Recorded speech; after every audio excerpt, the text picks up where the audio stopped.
Lanjut ya, materi ceramah keagamaan yang akan disampaikan oleh Bapak Samsul Maris, Sarjana Agama Minister Pendidikan. Kepada beliau disilakan.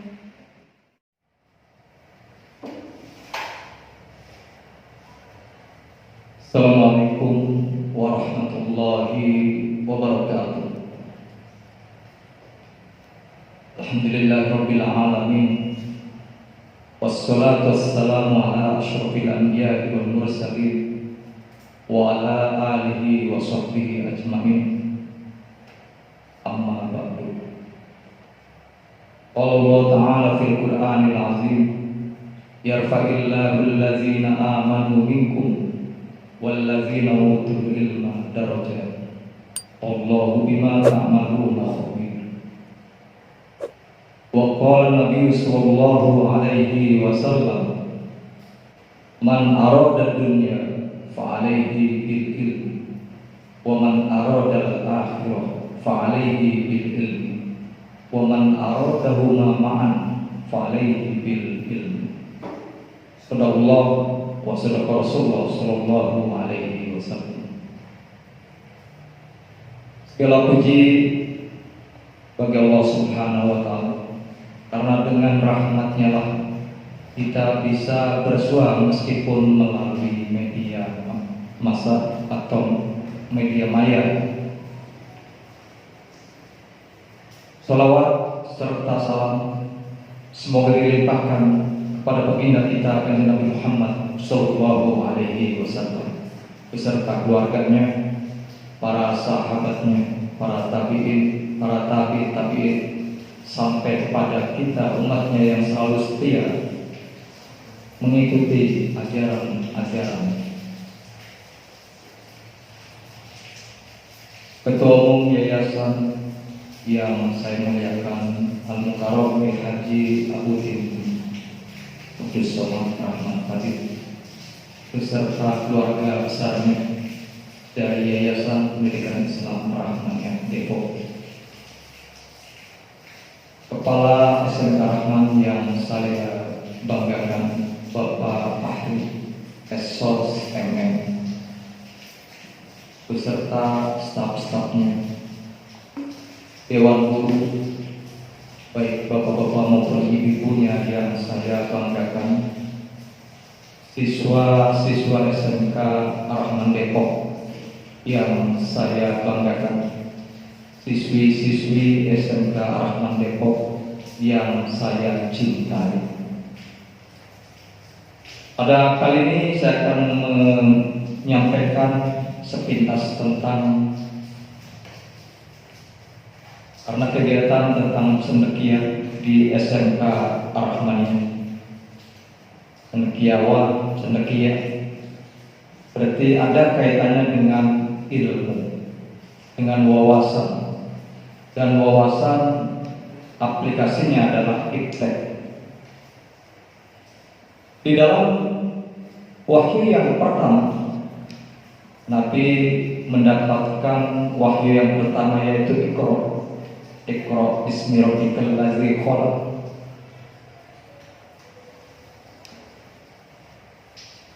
Dan ayat atau wahyu yang pertama 5 ayat itu luar biasa.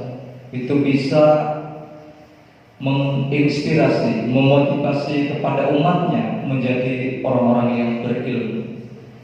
Dan dengan Iqra, bacalah, dengan Iqra, bacalah dengan pengetahuan, dengan membaca. Akhirnya dengan wahyu yang pertama yang mengilhami, yang menginspirasi, yang memotivasi pada umatnya, pada perkembangan berikutnya umat Islam menjadi umat yang luar biasa. Yang dulu di dunia barat masih gelap, dunia Islam luar biasa. Maka muncullah di Daulat Bani Umayyah, muncul pula, berdiri pula ada Daulat Bani Abbasiyah di Irak. Kemudian ada Daulat Bani Umayyah juga di Andalusia, Spanyol. Ada Daulat Bani Fatimiyah di Mesir. Ada Turki Utsmani di Turki. Bahkan di India juga lahir kerajaan Islam yang luar biasa, dan sampai sekarang peninggalannya masih kita saksikan. Jadi ilmu pengetahuan dengan Islam itu sejalan. Artinya Islam tidak melarang wawasan, Islam tidak melarang sains, tetapi harus sesuai dengan norma-norma Islam. Kemudian muncullah lahirlah tokoh-tokoh Islam yang luar biasa. Dalam bidang fikih kita kenal ada Imam Abu Hanifah, ada Imam Malik, ada Imam Syafi'i, ada Imam Hambali. Kemudian di bidang tauhid, usuluddin, kita kenal ada Imam Ghazali. Di bidang filsafat kita mengenal ada Al-Farabi. Kemudian ahli sejarawan terkemuka ada Ibnu Khaldun. Dokter hebat ada Ibnu Sina. Jadi ketika itu ilmuwan-ilmuwan muncul karena diilhami oleh wahyu yang pertama, yaitu Iqra. Dan perkembangan iptek kita bisa melihat sekarang.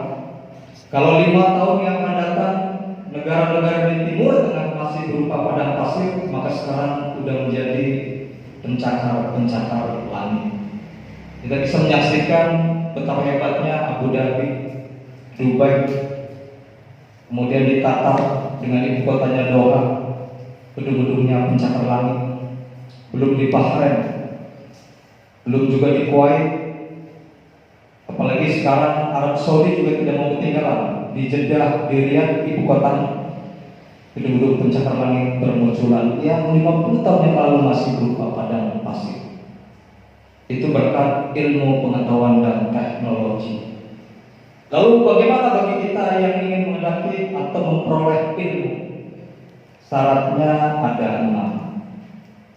Seperti dalam syair, "Fala tanalul ilma illa bisittatin saumbikan majmu'iha bibayani zakatun wa hirsun was tibarun wa bulghatun wa irsadu ustazin wa tulus zamani."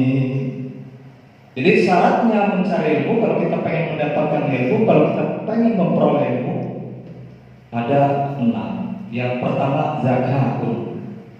Zakatun itu cerdas, otaknya cerdas.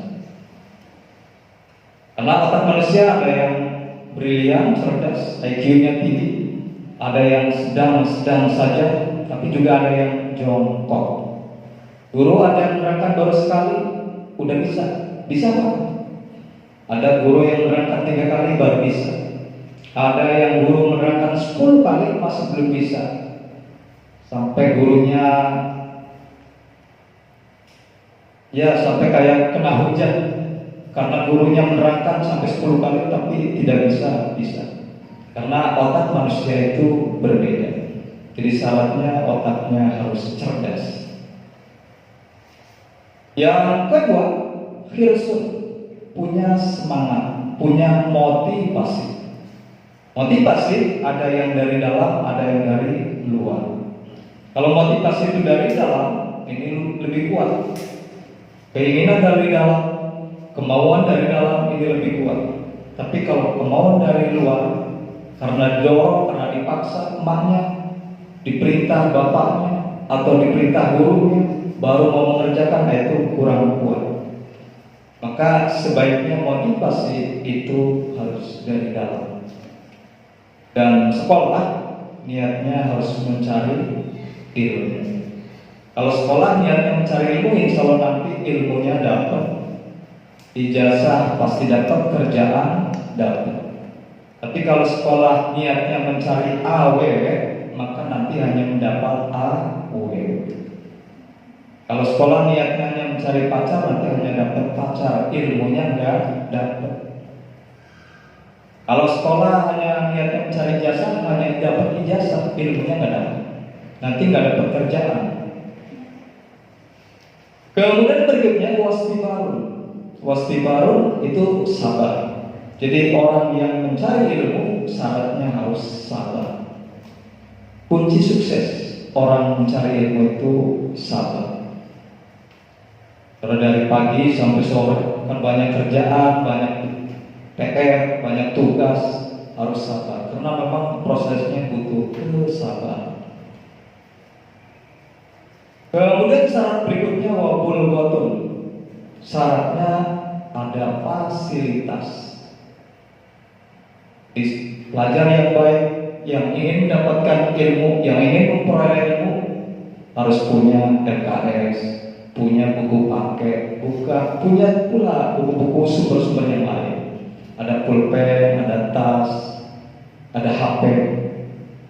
Jadi fasilitas itu penting. Apalagi zaman sekarang, BDR itu udah mau tidak mau harus punya HP. Tidak perlu mahal, yang penting bisa dipakai. Kalau ada duitnya ya yang mahal, kalau ada duitnya yang penting punya. Kemudian syarat berikutnya wa irsyadu ustadzin. Gurunya profesional. Gurunya mursyid, gurunya mampu menunjukkan kepada murid-muridnya ke jalan yang baik. Gurunya bisa mengarahkan kepada murid-muridnya menjadi murid-murid yang baik. Kemudian waktu zaman. Mencari ilmu itu butuh waktu. Makanya prosesnya ya ada yang dari TK dulu, SD dulu, SMP dulu, baru ke SMK. Maka tidak cukup hanya sampai SMK, karena konsep dalam Islam mencari ilmu itu dari lahir sampai meninggal dunia. Artinya mencari ilmu wajib sepanjang hayat dikandung badan. Maka jangan aneh kalau di kota-kota nenek-nenek yang rambutnya sudah putih masih melanjutkan di S2. Aki-aki rambutnya udah putih, giginya ompong, melanjutkan di S3. Luar biasa. Nah, kalian juga nanti harus seperti itu. Tidak cukup hanya kelas 1, kelas 2, kelas 3 kemudian selesai. Tidak. Harus lanjut dan lanjut. Lanjutkan ke S1, lanjutkan ke S2, lanjutkan ke S3. Jadi mencari ilmu sepanjang hayat masih dikandung badan. Karena mencari ilmu itu hukumnya wajib. Talabul ilmi fardhatun 'ala kulli muslimin wa muslimatin. Ilmu itu bukan hanya ilmu agama. Kalau ilmu agama kita wajib harus mendapatkannya. Sedangkan ilmu umum itu fardu kifayah. Ya mungkin ada di antara kalian ada yang melanjutkan di kedokteran, ada yang melanjutkan di politik, ada yang melanjutkan di sosiologi, ada yang melanjutkan di komunikasi, atau mungkin di jurusan-jurusan yang lain. Karena bagi kita umat Islam harus punya ilmu-ilmu yang lain, tapi harus dilandasi dengan ilmu agama. Sarjana komputer, tapi kalau dilandasi dengan ilmu agama, insya Allah menjadi baik. Dokter, kalau dilandasi dengan agama, insya Allah menjadi dokter yang baik. Politisi, kalau dilandasi dengan agama, insya Allah nanti menjadi politisi yang baik.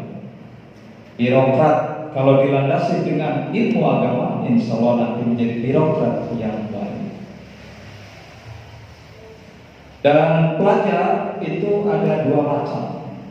Ada pelajar teladan, ada pelajar gadungan. Kalau pelajar teladan itu pelajar yang setiap hari belajar. Kalau dulu sebelum ada COVID-19 kan ke sekolahan datang, duduk paling depan. Tapi sekarang karena belajarnya di rumah, maka dia setiap hari belajar, rajin belajar di rumah. Itu pelajar teladan. Bukunya punya, LKS-nya punya, buku-buku sumber punya, ringkasan punya, catatan punya. Maka begitu ujian semester nilainya 9. Beda dengan pelajar gadungan. Kalau pelajar gadungan hanya statusnya pelajar, hanya tercatat sebagai pelajar SMK Ar-Rahman. Tapi karena pelajar gadungan setiap hari nongkrong di pertigaan, nongkrong di perempatan, buku nggak punya, catatan apalagi, pulpen nggak punya. Jadi pelajar gadungan. Maka begitu ujian semester bingungan. Maka nggak aneh banyak pelajar-pelajar kita yang jawabannya lucu-lucu. Udah tahu pertanyaannya esai, mengurai, tapi jawabannya nggak tahu Pak, nggak tahu apa nggak tempe. Ada juga yang jawabannya lupa Pak. Saya udah pernah baca lupa Pak. Itu pelajar gadungan. Padahal pertanyaannya esai, harusnya mengurai, tapi jawabannya saya udah pernah baca Pak, tapi lupa, mohon maaf Pak. Jawabannya lucu-lucu, lupa kayak lagu kuburan band, lupa lagi gitu. Laguran, iya banyak pelajar-pelajar yang lucu, itu pelajar gadungan. Supaya suasananya hangat, maka dengan sholawat.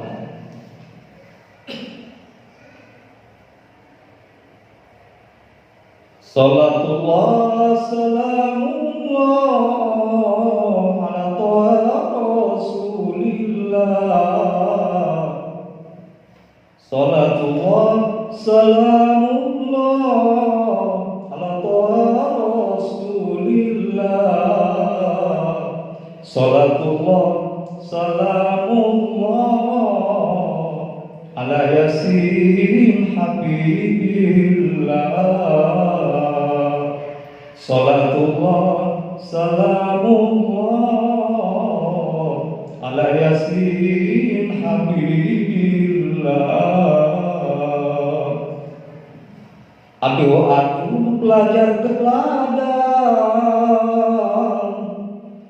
setiap hari rajin belajar, punya buku, punya catatan. Kalau ujian pasti nilainya 9. Punya buku, punya catatan. Kalau ujian pasti nilainya 9. Itu pelajar teladan. Beda dengan pelajar gadungan. Salatullah salamullah ala toha rasulillah. Salatullah salamullah ala toha rasulillah. Salatullah salamullah ala yasin habibillah. Salatullah salamullah ala yasin habibillah. Aduh pelajar gadungan, setiap hari nongkrong di perempatan, tak punya buku, tak punya catatan. Kalau ujian pasti kebingungan, tak punya buku, tak punya catatan. Kalau ujian pasti kebingungan.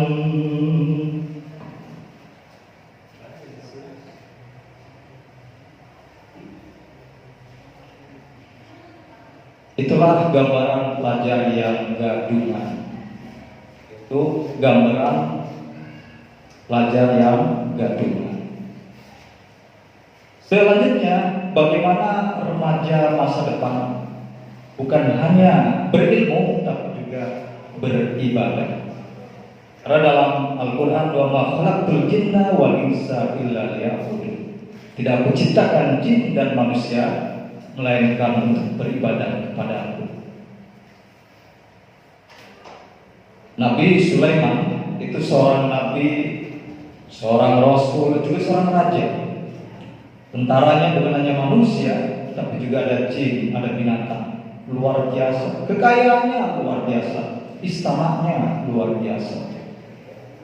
Karena bukan hanya dibangun oleh manusia, tapi juga dibangun oleh jin, maka istananya luar biasa. Konon menurut pakar ekonomi ada yang pernah menghitung, mengkalkulasi kekayaan Nabi Sulaiman itu jauh lebih besar daripada kekayaan orang terkaya di dunia saat ini. Orang di dunia saat ini adalah Bill yang kekayaannya 1.000 triliun lebih. Tapi setelah dihitung-hitung, konon hanya 8% dari kekayaan Nabi Sulaiman. Masya Allah. Jadi Nabi Sulaiman adalah orang yang terkaya sepanjang sejarah. Zaman sekarang kekayaannya 2 triliun masih kalah dengan kekayaan Nabi Sulaiman. Nabi Sulaiman saking syukurnya dia punya kekayaan, pengen makhluk-makhluk di bumi dikasih makan sama beliau. Tapi karena kekuasaan Allah, ketika Nabi Sulaiman mengasih makan semua makhluk, Allah mengeluarkan ikan dari laut yang besar. Makanan yang dari Nabi Sulaiman semuanya habis. Dan Nabi Sulaiman bukan berarti sombong, tapi hanya ingin berbakti kepada Allah Subhanahu wa Ta'ala. Akhirnya Nabi Sulaiman bersujud karena betapa kuasanya Allah Subhanahu wa Ta'ala. Kekayaan Nabi Sulaiman kalau dibandingkan dengan kekayaan Allah tidak ada apa-apanya. Dan kunci dari ibadah kepada Allah adalah sholat. Jadi remaja modern bukan berarti remaja tidak sholat. Remaja modern adalah remaja yang rajin sholat. Inna sholata tanha 'anil fahsya'i wal munkar. Sesungguhnya sholat itu bisa mencegah dari perbuatan keji dan mungkar. Ada orang yang melaksanakan sholat, ada orang yang mendirikan sholat. Kalau mendirikan sholat, insya Allah syarat rukunnya baik, kemudian khusyuk. Maka dia baik di dalam sholat maupun di luar sholat, insya Allah dia akan sesuai dengan ajaran-ajaran agama. Tapi kalau sekedar melaksanakan sholat, maka dia sholat sholat, tapi di luar sholat dia akan melaksanakan hal-hal yang dilarang agama. Itu namanya melaksanakan sholat. Kalau mendirikan sholat, insya Allah dalam sholat maupun di luar sholat dia akan sesuai dengan perintah agama, tidak akan menyimpang dari ajaran agama. Dan beribadah itu banyak, amal-amal soleh itu banyak, termasuk berpakaian. Remaja-remaja kita kalau di sekolah rapi, kalau les rapi, kalau ada pendalaman rapi. Tapi begitu di sekolah, begitu di rumah, begitu di masyarakat keluar, pakainya rok mini. Ada yang pakainya kaos oblong, perempuan pakainya kaos oblong, transparan, tembus pandang, lekuk-lekuk tubuhnya terlihat, padahal muslimah.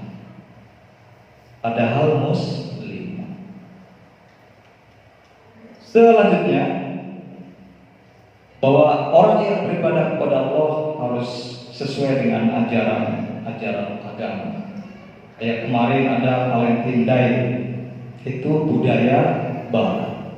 Bagi kita yang umat Islam tidak boleh mengadakan seperti itu. Maka sekolah-sekolah yang punya karakter kuat mengedarkan kepada muridnya tidak boleh ada Valentine Day. Pergaulan bebas itu marak di kalangan remaja kita. Apalagi zaman sekarang baru pacaran 3 hari ngontak perempuannya udah mama.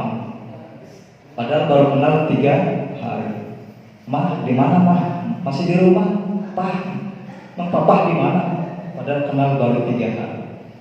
Dan yang menarik pada zaman sekarang antara perempuan dengan laki-laki, kalau sudah pacaran meskipun baru, tapi sudah kayak suami istri.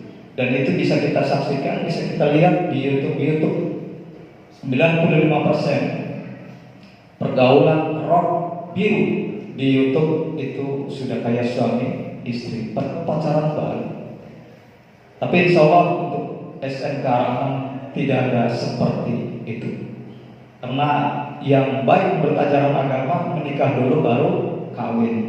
Tapi banyak remaja-remaja modern kawin dulu baru menikah. Dan saya berharap di remaja-remaja SMK, siswi-siswi SMK, siswa-siswa SMK harus menikah dulu baru kawin. Jadi jangan kawin dulu kemudian menikah. Kemudian yang terakhir harus berbakti kepada ibu dan bapak. Ridullah ridul walidain wa syukrullah fi syukril walidain. Karena waktunya sangat terbatas, apalagi ini hari Jumat, masih materi sesungguhnya masih banyak, masih setengah jam, tapi karena keterbatasan maka kita akhiri dengan mudah-mudahan kita menjadi remaja-remaja yang berwawasan, menjadi siswa-siswi yang berketerampilan dan berkepribadian. Karena sesungguhnya umat manusia itu menjadi umat yang seharusnya beribadah kepada Allah SWT. Kuntum khairu ummatin atau khairun nas anfa'uhum linnas, sebaik-baiknya manusia adalah yang bermanfaat bagi sesama manusia. Tentang ibadah itu sangat banyak, atau amal soleh itu sangat banyak, termasuk juga yang berkaitan dengan fashion, yang berkaitan dengan baju pakaian. Remaja-remaja kita atau siswi-siswi kita kalau di sekolah kan rapi-rapi, atau ketika les, ketika pendalaman rapi, jilbabnya, roknya panjang, bajunya juga rapi. Tapi ketika di rumah pakai kaos oblong, kaosnya transparan, tipis, sobek banget, pakai rok mini. Memang pakaian fashion itu termasuk budaya, dan pakaian-pakaian kita banyak dipengaruhi oleh budaya barat. Maka dulu musim ada pakaian bray, atasnya bray lebar, bawahnya lebar. Kemudian pada periode berikutnya cut bray, atasnya sempit, bawahnya lebar. Kayak dulu yang mungkin masih mengenal Arabik, penyanyi terkenal, itu pakaiannya cut bray, atasnya kecil, celana bawahnya lebar. Lagunya yang terkenal Pandangan Pertama itu. Kemudian pada era sekarang budaya pakaian itu cut, atasnya sempit, bawahnya juga sempit. Kalau kalian ke Margo City di malam minggu, itu banyak nenek-nenek yang pakaiannya cut, atasnya sempit, bawahnya sempit. Jadi celananya ketat banget. Banyak nenek lincah, atau Nelly, ada nemut, nenek-nenek tapi imut-imut. Karena nenek-nenek zaman sekarang juga banyak yang tidak mau ketinggalan dengan cucu-cucunya.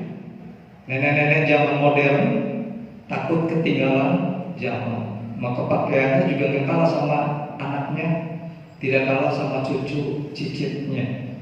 Pengen disebut nenek-nenek gaul. Kalau pakaiannya perempuan banyak yang pakainya you can see. Ini perempuan yang tidak tahu diri. Ada juga yang pakai rok mini. Kalau pakaiannya rok mini udah pasti mengundang birahi. Padahal yang baik harusnya Islam mengajarkan perempuan pakaiannya harus rapi. Kalau pakaiannya rapi maka terlindungi. Mengapa pakaiannya rapi dalam Islam? Pakai jilbab, roknya panjang supaya terlindungi. Wanita itu makhluk yang harus dilindungi, dihormati, dimuliakan. Tapi kalau pakaiannya you can see, pakaiannya transparan, pakaiannya ketat sehingga lekuk-lekuk tubuhnya terlihat, itu bisa mengundang birahi, bisa mengundang nafsu syahwati. Karena manusia itu berbeda dengan binatang. Manusia butuh kepribadian. Kalau binatang nggak perlu. Kalau binatang nggak pakai baju nggak masalah. Tapi kalau manusia, apalagi manusia perempuan, itu harus menggunakan pakaian yang rapi, berjilbab, pakaiannya rapi, sehingga menjadi makhluk yang terhormat, terlindungi. Dan insya Allah kalau pakaiannya rapi, pakaiannya baik, perempuan tidak akan digoda hidung belang. Tapi kalau pakai rok mini, pakai you can see, biasanya remaja yang nongkrong di pertigaan, di perempatan suka menggoda, bersiul lagi, sweet. Ada awewe. Biasanya seperti itu. Ada perempuan biasanya. Tapi kalau pakainya rapi, pakai jilbab, bajunya rapi, kalau perempuan lewat, dia nongkrong di pertigaan, di perempatan, seken. Kalaupun menegur dengan teguran yang sopan, Assalamualaikum, biasanya begitu. Tapi kalau perempuan pakaiannya serok, biasanya hidung belang, yang namanya kucing garong itu luar biasa. Maka kalau zaman sekarang banyak terjadi pelecehan, itu karena yang salah perempuan. Maka perempuan kalau pengen terhormat, pengen dilindungi, pengen dimuliakan, jadilah perempuan yang berbusana rapi.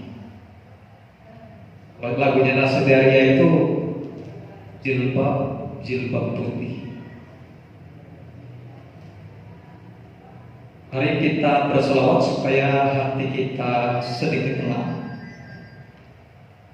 Sholli wa sallim daiman ala hada.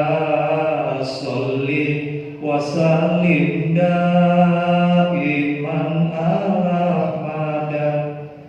Wal ali wal ashabi man qad wahada.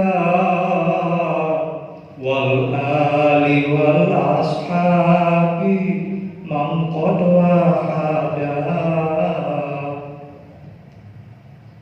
Memakai peci tanda lelaki berbudi, memakai dasi meningkatkan harga diri, memakai you can see, wanita tak tahu diri, memakai rok mini pasti mengundang birahi. Kalau ada laki-laki pakai peci, laki-laki tandanya dia berbudi, laki-laki soleh. Ada duit di meja nggak mungkin diambil, karena duit orang lain. Dia tahu ada 300.000 itu di meja, karena bukan duitnya nggak mungkin diambil. Pakai dasi, meskipun dasinya murah, tapi beda, bisa meningkatkan harga diri. Derajatnya jadi naik, harga dirinya naik, padahal dasinya murah. Perempuan kalau pakaiannya you can see, itu perempuan dari barat kan. Ya kalau keleknya bersih, putih, masih mendingan. Udah keleknya ada pakunya, ada pulaunya. Di kelek ada pulau Jawa, pulau Sumatera, Kalimantan, Sulawesi. Dan ada perempuan-perempuan yang pakai bajunya seronok. Kalau kulitnya bersih, kuning, mulus, mungkin masih enak dipandang, sedap dilihat mata. Kalau kulitnya udah hitam, buduk,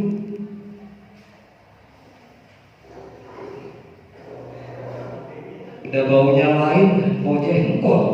Ini perempuan mungkin seminggu belum mandi, kok bau jengkol.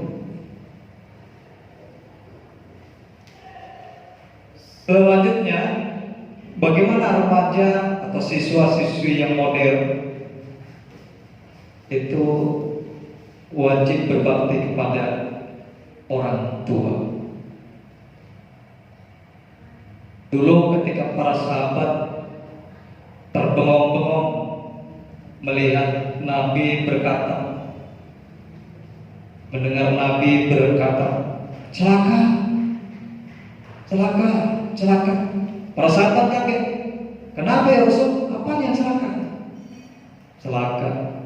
Kalau ada anak, orang tuanya sudah tua renta, tapi anak itu nggak mau berbakti, itu akan celaka dan dia tidak akan masuk surga.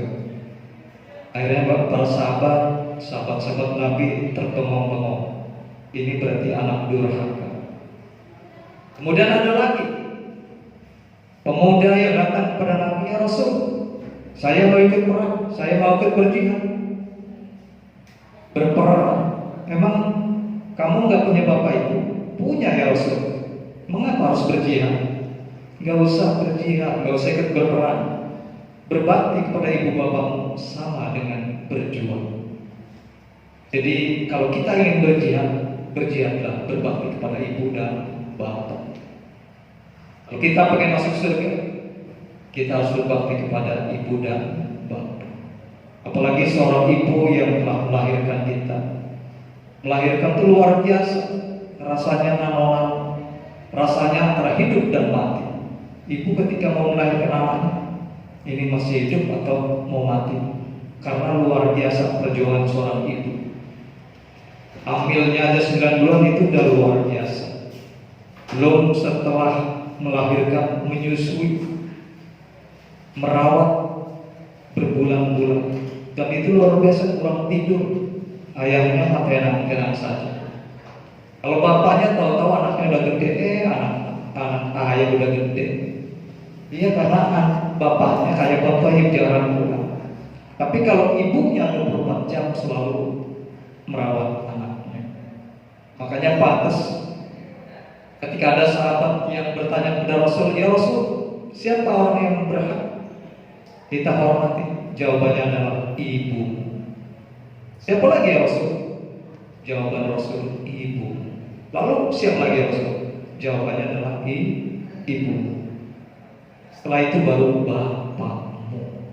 Jadi ibu derajatnya 3 tingkat dibanding ayah. Karena ibu luar biasa perjuangan, 24 jam mengurusi anak-anaknya. Kalau ayahnya kan muter-muter nyari duit. Banyak ayahnya yang 3 bulan baru ketemu. Makanya pantas banyak ayah-ayah kita ketemu anaknya, tuh anak ayah udah gede. Dia ayah mah jarang di rumah. Kalau ibunya 24 jam di rumah. Jadi al-jannatu tahta damil ummahat. Surga ada di bawah telapak kaki ibu. Makanya kalau siswa-siswi SMK pengen masuk surga, berbaktilah kepada ibu dan bapak. Bagaimana caranya berbakti kepada ibu dan bapak ketika masih hidup? Ketika ibunya lagi nyuci piring, dibantu nyuci piring. Ibunya lagi ngepel, dibantu. Atau bu, ibu mah istirahat aja dulu bu, biar dede yang ngerjain, yang ngepel, yang nyuci, yang jemur pakaian, yang gosok pakaian, dan seterusnya. Itulah anak-anak yang solehah. Atau yang laki-laki juga gitu, jangan banyak main, membantu kerjaan ayah ibunya. Karena kerjaan ibu dan ayah di rumah udah pasti banyak. Biasanya yang laki-laki banyak mainnya, banyak dolan-dolannya, mainnya. Paling kalau pulang ke rumah makan, pulang ke rumah makan. Kalau ada perempuan yang seperti itu namanya perempuan hantu. Kan ada juga perempuan yang jam 2 baru pulang, jam 2 malam. Perempuan hantu ada. Yang jam 1 malam, jam 2 malam masih gentayangan kayak hantu, kayak Nyai Bloro. Masih ada yang seperti itu. Itu perempuan yang durhaka. Seharusnya anak-anak itu berbakti kepada ibu dan bapak. Barangkali mengingatkan kepada kita, ada seorang yang gila materi, yang materialistis, sehingga pengen anak-anaknya semuanya di luar negeri. Maka ada kisah seorang ayah yang pengen anak-anaknya disekolahkan di luar negeri semua. Anaknya ada 3, semuanya ke luar negeri. Kemudian suatu hari ibunya sakit. Ketika ayahnya nelpon dari Indonesia kepada anak yang pertama, jawaban anak pertama, waduh ya nggak bisa pulang ya. Tapi gimana nak? Ibu kamu lagi sakit keras. Tapi jawaban si anak pertama, nggak bisa ya. Soalnya saya kan direktur di sini ya, sibuk banget. Meeting lagi, nggak sempet ya. Gimana nak? Karena ibu kamu lagi sakit keras. Tapi gimana ya? Saya kan direktur di sini ya, di luar negeri. Kemudian anak yang kedua dikontak.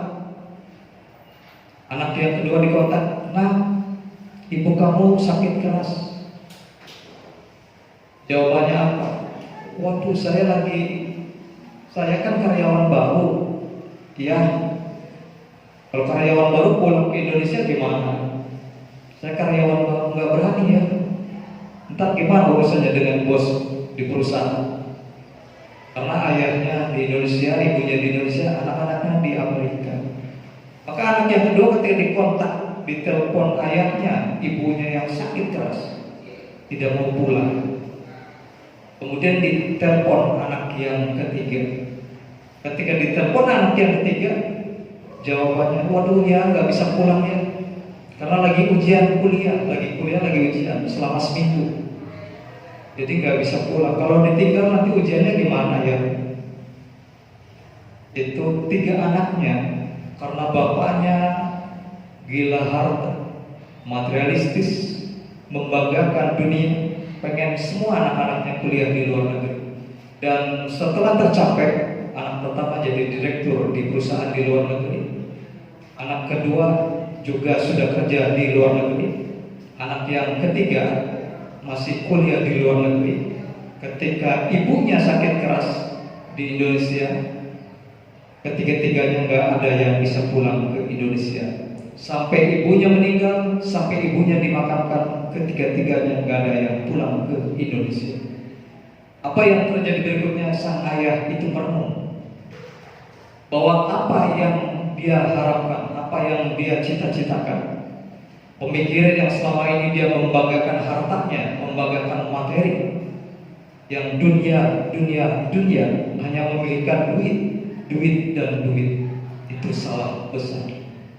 Karena begitu istrinya meninggal, sampai dikuburkan anak-anaknya nggak ada yang pulang, semuanya di luar negeri. Maka apa yang pemikiran berikutnya sang ayah kemudian ingin mendirikan pesantren supaya anak-anaknya nanti menjadi anak-anak yang solid dan solid. Oh, selama ini pemikiran dia yang serba kebendaan, serba materi, serba duit, itu ternyata salah besar. Dan itu sudah dibuktikan melalui ketiga anaknya yang ketiga-tiganya sukses kuliah di luar negeri. Anak pertama jadi direktur, anak kedua bisa bekerja di perusahaan luar negeri, anak ketiga masih kuliah di luar negeri. Tetapi ketika ibunya meninggal, tidak ada yang pulang ke rumah. Kemudian berikutnya ada satu kisah yang barangkali sangat menarik untuk kita renungkan. Dan kisah ini akan mengakhiri perjumpaan pada hari ini. Dulu zaman Nabi ada yang namanya Alqamah. Alqamah ketika itu rajin beribadah, rajin jamaah, rajin puasa, ikut perang dengan Nabi. Pokoknya dia orang yang taat. Tapi suatu ketika dia ikut istrinya, kata istrinya, pilih ibu atau pilih saya. Dia akhirnya memilih istri, maka ikut dengan istri. Bertahun-tahun dia tidak lagi tahu ibunya meninggal atau ibunya hidup. Dia nggak tahu, dia nggak peduli. Ibunya sehat atau ibunya sakit, dia tidak peduli. Sewaktu-waktu pada suatu hari, ketika dia mau meninggal, apa yang terjadi? Matanya melotot, bibirnya kayak orang kena stroke, tangan kanannya, tangan kirinya menggeliat-geliat, kaki kanan, kaki kirinya menggeliat-geliat, badannya mosek, menggeliat, semuanya menakutkan. Sehingga para sahabat terbengong-bengong, para sahabat terkagum-kagum. Mengapa ini Alkomah kau mau meninggal dunia bisa seperti ini? Akhirnya selidik punya selidik, setelah mencari tahu, si Alkomah itu masih punya ibu. Akhirnya kata Nabi, ya udah, Ali, coba tolong panggilkan ibunya. Kemudian Ali karena diberita Nabi, diberita Rasul, langsung menuju ibunya Alkomah. Assalamualaikum. Waalaikumsalam. Ada apa Pak? Bahasa sini. Ini ibu bener, ibunya Alkomah. Alkomah nggak tahu. Yang bohong Bu, Alkomah itu lagi mau meninggal dunia, lagi sekarat. Tolong ibu datang ke rumahnya. Dibujuk, dirayu, diomong sedemikian rupa dengan 1001 bahasa omongan Sayyidina Ali. Tapi ibu itu nggak mau mengakui bahwa anaknya itu Alkomah. Akhirnya Ali datang ke Rasul. Ya Rasul, ibu itu tidak mengakui bahwa sebagai ibunya. Dia nggak mau pulang, nggak mau menemui Alkomah. Akhirnya kata Rasul, jemput lagi, suruh datang yang nyuruh aku. Kemudian dia datang lagi ke ibunya Alkomah, dirayu, diancam dan seterusnya. Daripada Alkomah dibakar di api neraka, mendingan dibakar di dunia. Karena api neraka itu luar biasa panasnya. Kalau di api dunia nggak seberapa. Ibunya sudah ditakut-takutan gitu, tapi tetap aja tidak mengakui Alkomah sebagai anaknya. Akhirnya gagal maning. Sayyidina Ali datang lagi ke Nabi, ke Rasulullah SAW. Lalu yang ketiga, suruh silakan panggil lagi, karena sekaratnya udah mendekati, ajalnya sudah mendekati. Semakin menggeliat, matanya semakin melontok, tangan kanannya, tangan kirinya, kaki kanannya, kaki kirinya, badannya semuanya menggeliat-geliat. Akhirnya si nenek itu dipanggil, yang ketiga kalinya datang. Ketika ditanya, bener ini nek anak nenek? Lagi-lagi jawabannya, bukan, saya tidak punya anak seperti dia. Kata Nabi, nek, daripada Alkomah dibakar di neraka, lebih baik dibakar di dunia. Ya silakan kamu dibakar, kata nenek. Akhirnya, wahai para sahabat, silakan cari kayu bakar. Akhirnya para sahabat karena yang nyuruh Nabi, semuanya pada nyari kayu bakar. Setelah kayu bakar dikumpulkan, ditumpuk, dan si Alkomah mau dibakar. Sebelum apinya dinyalakan, ditanya lagi oleh Nabi, nenek, benarkah nenek ibunya Alkomah? Lagi-lagi jawabannya, bukan, saya tidak punya anak namanya Alkomah. Ya udah kalau begitu nek, kalau nenek nggak punya anak namanya Alkomah, maka Alkomah akan kubakar. Silakan para sahabat, apinya dinyalakan. Akhirnya para sahabat menyiapkan kayunya dan Alkomah siap dibakar dan apinya siap menyala. Setelah mau dibakar, nenek itu teriak, jangan. Akhirnya nenek itu mengakui bahwa Alkomah adalah anaknya.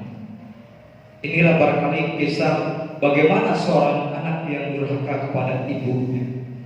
Mau meninggalnya, yang tadinya dia taat, yang tadinya dia rajin beribadah, tapi gara-gara perempuan akhirnya dia durhaka kepada ibunya. Mudah-mudahan pada pertemuan kali ini kita semua menjadi manusia-manusia yang beriman, manusia-manusia yang berilmu, manusia-manusia yang beramal. Karena iman, ilmu dan amal itu tidak bisa dipisahkan. Dan sebaik-baik manusia adalah manusia yang bermanfaat bagi umat manusia yang lain, bagi sesamanya. Karena kun khairu umatin atau khairun nas anfa'uhum linnas, sebaik-baik manusia adalah yang bisa memberikan manfaat kepada sesama manusia. Mudah-mudahan sekali lagi pada pertemuan kali ini kita semua menjadi orang-orang yang berwawasan, menjadi orang-orang yang berketerampilan, dan menjadi orang-orang yang berkepribadian. Karena kita bukan hanya diperintah untuk sholat, tapi sholat adalah kebutuhan. Bukan hanya diperintah untuk ibadah, tapi ibadah adalah kebutuhan. Manusia modern, remaja masa depan adalah remaja yang bertuhan. Maka remaja masa depan juga adalah remaja yang sembahyang. Seperti Ustaz Uje mengatakan, walaupun hidup 1000 tahun, kalau tak sembahyang apa guna. Ya, almarhum Uje dulu pernah menyanyi seperti itu. Jadi kalau kita hidupnya panjang tapi kalau nggak sholat nggak ada manfaatnya. Apalagi yang kaitannya dengan ibu kita, ridho fi ridhol walidain wa suhtullah fi suhtil walidain. Ridho Allah terletak pada ridho orang tua dan murka Allah terletak pada murka kedua orang tua.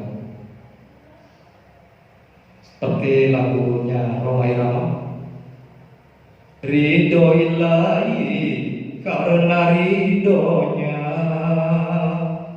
murka ilahi karena murkanya. Saya kira itu saja yang dapat saya sampaikan.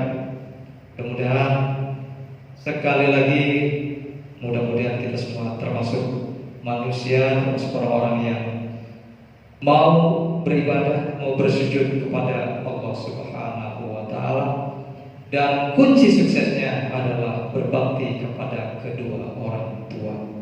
Jadi kunci suksesnya sekali lagi adalah berbakti kepada kedua orang tua. Ilmunya banyak, keterampilannya hebat, tapi kalau tidak berbakti kepada kedua orang tua tidak akan pernah sukses. Jadi kunci suksesnya berbakti kepada kedua orang tua. Terima kasih atas segala perhatian. Mohon maaf atas segala kekurangan. Billahi taufiq wal hidayah. Walafu minkum. Assalamualaikum warahmatullahi wabarakatuh.